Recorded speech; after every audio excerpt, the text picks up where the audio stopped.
everyone. My name is Evgenii Galimov. I'm a senior front-end developer at Holland Barrett. And today I will talk about building form as a configuration. So a little bit about the company and my team. Holland Barrett is a retail chain based in UK. They're mostly present in UK and Benelux. And my team and I are building product lifecycle management tools inside the company. And each of these tools do the different things, but one thing in common in all of them is they use forms heavily. Some projects use simple forms, some use really advanced and complex. But when we start to building project, we thought that usual flow is not really working for us, meaning the building forms. And I want to ask, how many devs are in here? Cool. So yeah. And you probably know how you usually build form. So for those of you who don't know, you build front-end UI, you build a model on the backend and endpoint probably. Then you all tie it together. And when something changed in the business and they want to change the field or add a new one, you will probably repeat the cycle. And this is what bothers us in my team. So our answer to this problem was Declarative Model Definition Library, or DMD as we call it. And on the backend side is a form generation library built with Go. On the front end is a simple package that basically maps all over the schema backend provides. We use it for over 2 years now, and it helped us to reduce front-end work by a lot, I would say. So what is declarative model definition? So the front end not really creates form. It basically takes the prepared schema from the backend, and the backend handles mostly everything. It handles, it chooses the UI, like layout of the form. It provides some validations to the client, and sometimes it decides whether field should be conditional. Some of the fields can rely on other fields and have complex logic in them. Yeah, and the backend and the whole package is fully customizable in our case, which means that we can easily add a new field type if we need it, and we can modify the old ones, and it's usually really simple to do. So why build yet another form generation library, you may ask? And on the screen is just simple example I took from the web from, I think it's React JSON schema library, which it do its job, and some different third-party libraries do almost the same thing. But when we start to thinking about our approach to the whole thing, we thought that main thing we want is to have a control over what we're building, and especially because we're building internal tools for the company, which will be used probably for decades. And so yeah, because of that, we chose to build our own in-house thing.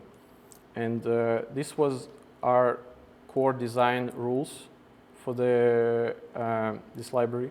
So of course it should be scalable, which means that you have to build it the way you can add fields, you can modify them, and you can change different things as business wants. And schema that you generate should be strict, but not that strict, meaning that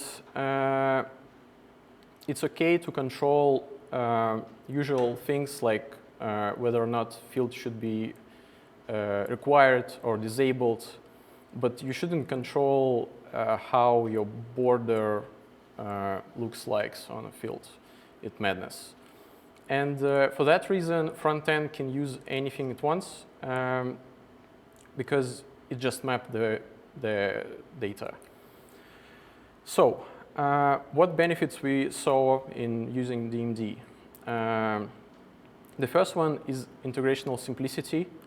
To integrate DMD in our clients, it usually goes like you install the package, you add the form, you connect it with a unified API, and that's pretty much it. After that, if something changed, it's usually a backend task in Jira that will be like change the field type or change the add the field, and that's it. Frontend doesn't really do anything after that, and because of the simplicity, it's highly reusable. Usually, if we have a form, it will probably be DMD, and since you don't really change the UI, because UI after some time it will be stable, and you will change it probably only if you have a UX improvement, or maybe business will want another field type for some reason. I don't know. And since most of the business logic on the backend, we have a backend level test coverage, which ensures that all of our clients will work consistently. So this is the high level front-end architecture here. You can see that we have unified API, JSON schema that used two of the packages. Currently, we have React package and Vue package, which obviously can use different stack, but internally they are quite the same, and it usually looks like this. So on top is a form component that you will integrate in your client. When you provide the JSON schema to the component, it will pass it to the form mapper. Form mapper will extract all the required fields and pass it to the layout mapper, which will decide where you will probably display your fields. Then to the form controller, which will extract all the properties that are dynamic on the UI and pass it to the field renderer, which will just render your needed field, basically. So this is the most basic structure we have, and you can see that there is a simple property here. It's because we have two different types of form inside our package. One is simple and one is called tabs, which is like array of simple forms. And a little bit down is rows and columns, which are layout system that works kind of like grid in web. So yeah, and here's our basic field without most of the properties. So this is a string. We also have numbers, booleans, tables, you name it, we will probably have it. And this new field, for example, is available or is disabled. This is the way to control fields and add the complex logic into the field when you need to tie two or more fields inside your form, or maybe even in subform. So as a result, you will probably get something like this. And a little bit about field that's dynamically evaluates on the front end. It's called expressions. And on the screen, you can see probably the expression called isVisible, which this particular expression works like it extracts field value and check it if whether or not it's true. And it can be used in inputs. It can be used in probably select options. And it's quite simple one. We have different way more complex. This expression, we call it conditional. We have another type of expressions which are mathematical. And the way they works, you can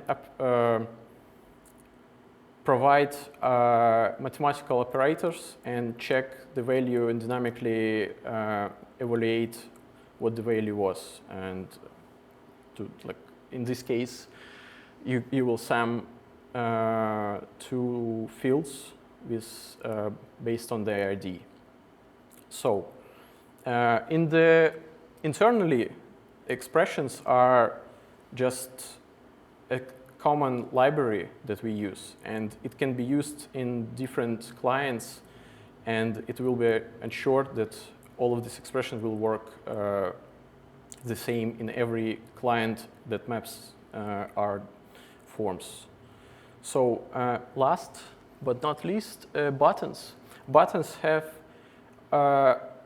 almost the same structure with fields. It also has IDs and some styles of the button.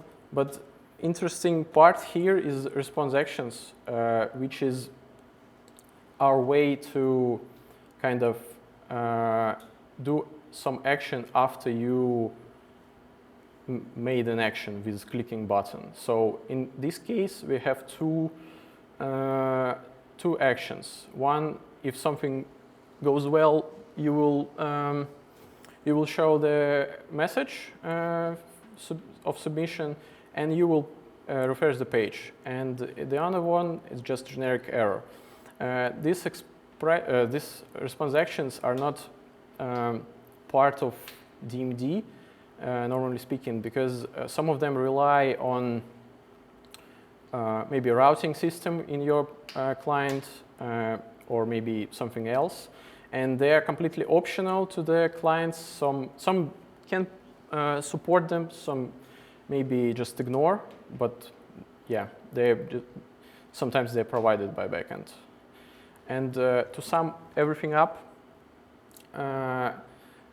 so DMD, DMD is a great thing that provides single source of truth in our system. It provides releaseless updates to the UI, which is nice, and it keeps front end clean and handles all the business logic we have in our store. And it's really easy to integrate in our systems. So yeah, for that reason, I personally like it. And yeah, that's all. Thank you. And if you have any questions.